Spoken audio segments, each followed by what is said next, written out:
Well, my apologies for the horrendous, horrendous quality and pensmanship of this, but I made this. Seems like Angel Reese has some issues with rent, which we'll go into for a second. She just cannot stop talking about Caitlyn.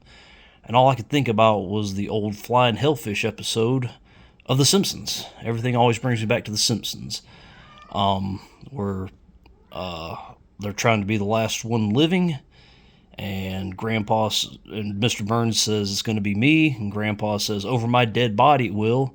He's like, well, that's the point. And he says, can't you go 5 seconds without humiliating yourself? And his pants fall, and he's like, how long was that? And that's how I feel about Angel Reese, honestly. She just cannot stop mentioning Caitlin Clark. It's like, can you go 5 seconds without mentioning Caitlin Clark? And, whoop, wait, how long was that? So, yeah, not the best quality in the world, but, hey, it's the best I can do. And, well, it's not the best I can do. It's the best I can do in short notice because I really wanted to put that together.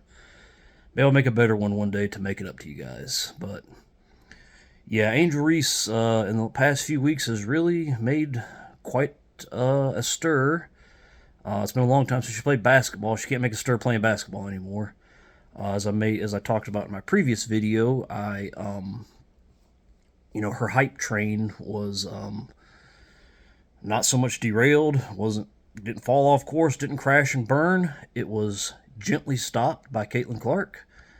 Well, really by Angel too, but I mean, it was gently stopped, rolled off the tracks, rolled into a scrapyard where now it is a rusted out shell that doesn't work. And I guess Angel now has to try to find other ways to make a name for herself, but she still has zero ways of making a name for herself without it involving Caitlin Clark. All season they tried to just make a big thing about they just tried to make a big thing about her and Caitlyn being equals on the level, whatever, and it just showed very quickly how much further ahead of Angel Caitlyn is. Angel Reese won the national championship game, did the whole "you can't see me," pointed to the ring finger, and ultimately it was because she was the fifth leading scorer on the court and the fourth leading scorer on her own team. Now, if you pardon me for a second, I gotta sneeze. Yikes! My apologies for that. But yeah, I mean, it's all about Caitlyn. So now the most recent one. So it's gone, and there's been a lot that's gone on with Angel. First of all, famously, I've been sexualized, and she was, complaining about that. And look, I mean, nobody has the right to just, do anything, to her, make, AI photos or anything like that. I mean, that's definitely out of bounds and needs to be talked about. But, she says, don't sexualize me. And then she posts all these pictures of her, and then a video of her walking through a garage with her ass hanging out, bouncing side to side, which,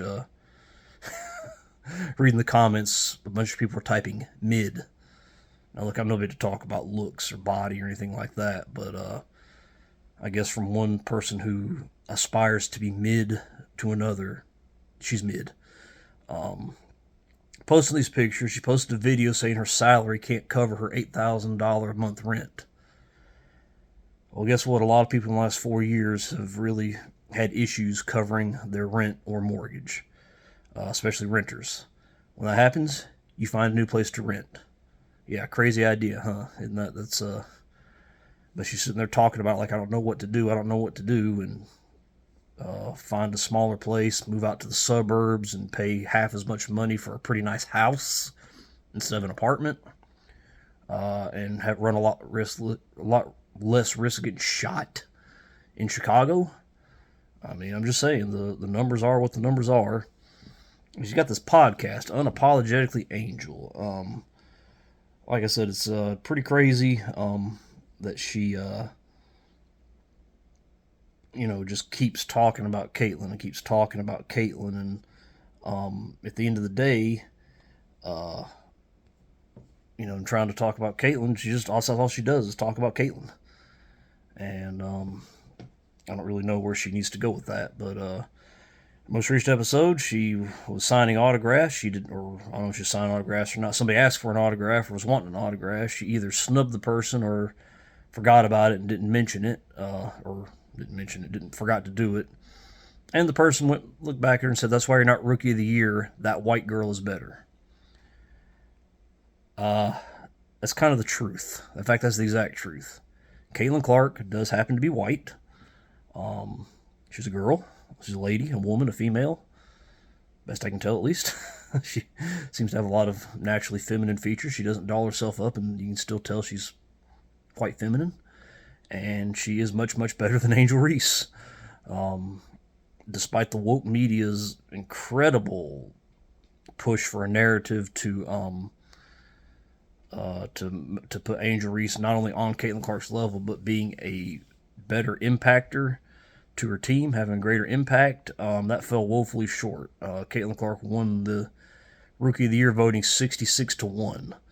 The fact that we're not more protest votes from the woke people for Caitlin Clark not being an openly woke person and spouting the woke rhetoric every 10 seconds was quite honestly surprising to me. It shows you just how far Angel had fallen. But now she's going out there and putting herself out there and just making worse and worse of herself, making herself look worse. And it's pretty obvious Caitlin Clark's living rent free inside her head. I mean, it's not even close. And I guess she's another one of those that feels like Caitlin needs to be responsible for everything that happens to her that can be mildly construed as racist, even though let's face it, when they said that white girl is better than you to Angel, not only are they correct, that's kind of an insult to white people. You know, you're saying to a black person, dang, this white person's better than you at basketball. It's just talking about what we already know. Naturally and on the whole, white people are much, ever so much worse than black people at basketball. That's just a fact. They jump so much better. They're a lot more athletic. They run faster. Their first step's faster. Caitlin Clark is quite honestly the anomaly to that. Even Larry Bird, who dominated, did not dominate with athleticism. Caitlin Clark might not be dominated with raw athleticism, but she has a very fast first step. She seems to be a lot quicker compared to the women than Larry Bird was compared to the men. And quite honestly, I think she has a higher vertical leap than Larry Bird. Hey, I love me some Larry Legend. Don't get me wrong. I'm not trying to knock the guy, but I mean, this is a 6'9" guy that could barely dunk. Caitlin Clark's 6 feet tall, and I remember a game where the ball got stuck on the rim, in between the rim and the backboard, and she was able to jump up and hit the bottom of the ball and almost touch the bottom of the rim. So I'm pretty sure she, relative to her height, can jump further off the ground than Larry Bird. So, like I said, that's relative, obviously, men to women, but I just think relative to women, she has much more athleticism than Larry Bird. He just had such a skilled game. Anthony Edwards just had so much skill to his game that he didn't really need it. And thank God, because he didn't have it. Because he's white. But yeah, that's if anything, that's a knock on white people, and a much deserved knock on white people about us not being good at basketball. And I guess that's about the worst insult you can give to a black basketball player, saying, "Hey, this white person's better than you," because that's that's not something you want. I mean, it drove Dennis Rodman crazy when Larry Bird torched him in the '87 Eastern Conference Finals, to the point where he said some things and made a big deal of it. And some people are saying, "Hey, this guy grew up, in junior college and small inner city town. That's probably the first time he'd ever been lit up by a white guy in his life. He probably didn't know what to do or how to handle it." So I don't really so much blame Dennis about that. I like Dennis. Would I want to probably hang out with him or act like him? No, but I mean, I respect his game and I respect him for being true to himself. If that's who he wants to be, is this guy, and he's going to do it. And hey, hats off to him. Had he not won those 3 straight and been a big contributor of the second three-peat with the Chicago Bulls and Michael Jordan, would I feel the same way? Probably not. But I'm going off track here, kind of like Angel Reese's hype train, at least her basketball ability hype train, which we all now know is nowhere close to Caitlin Clark's. But yeah, she got her podcast unapologetically Angel, and it is unapologetically the gift that keeps on giving for people like me who like to post stuff about crazy things people say and do. So thank you for that, I guess. But I mean, she has rent issues. She can't pay her own rent. Meanwhile, she's allowing Caitlin Clark to live rent-free inside her head. that's not good. I've done videos about capitalism versus socialism. Well, I mean, capitalism, you can't let somebody live there free. You have to, that's your domain. Your head space is your domain. You can't let somebody live there for free. You have to charge them. She's not charging Caitlin Clark a dime. She's letting Caitlin Clark live there, and meanwhile, she can't pay her own rent. So it's affecting her, and she needs to figure that out. And again, she also needs to figure a game out so they can at least put a new hype train. It won't be a hype train. It'll be more like a uh, hype hybrid vehicle, a hype hybrid car going down the interstate about 60 miles an hour.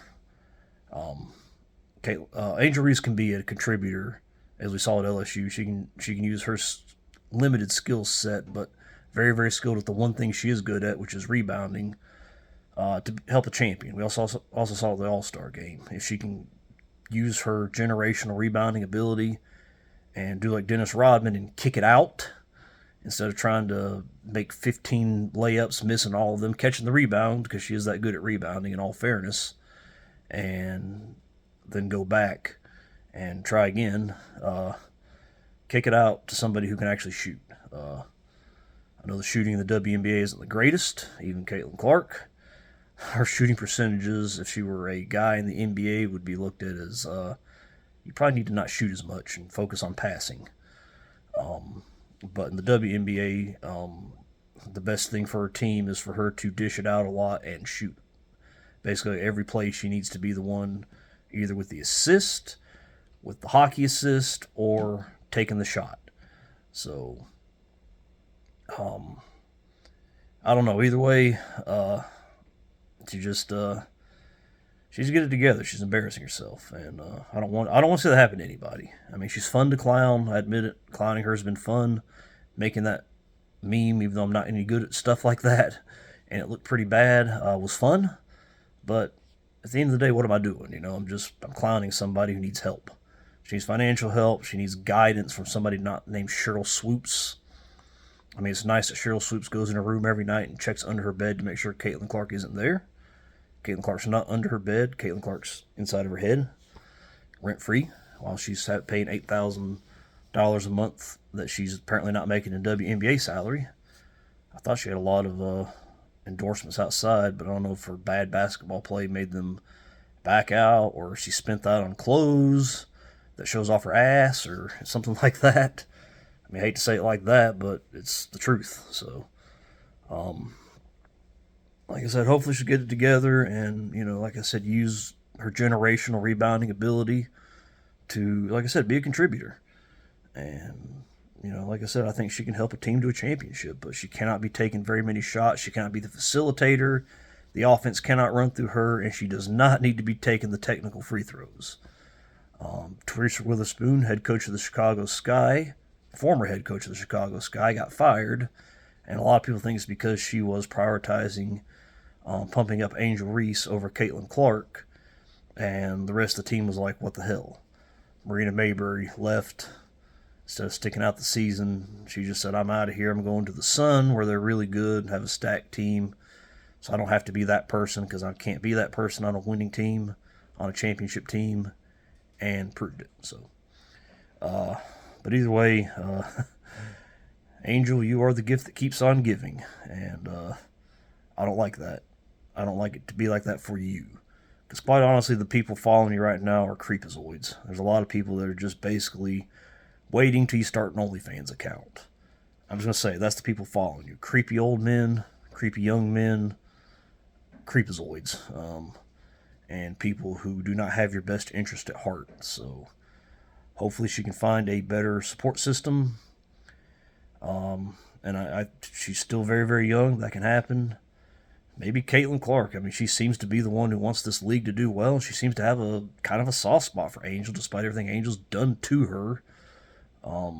Maybe Caitlin will reach out to her and get her in touch with some financial advisors and some PR advisors or something like that. Who knows?